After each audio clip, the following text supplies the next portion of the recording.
yılda hem Türkiye'de hem pek çok yerde diasporada pek çok sürgün alma etkinlikleri olacak. Bunların öneminden genel olarak bahsedebilir misiniz tekrar?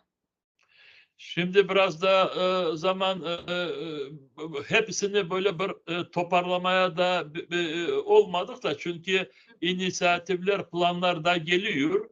Ama söyleyebilirim, işte burada Ukrayna devletinin, Ukrayna hükümetinden birlikte çeşitli tedbirler yapılacak. Daha sonunca kabul edilmedi ama inşallah kabul edilir. Açıklamalar olacak, sergiler olacak.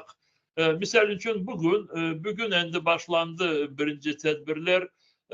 Burada Kiev'de bu mimarların kütüphanesinde işte Kırım'ın eski eserleri, eski camiler, evlerin böyle foto resimleri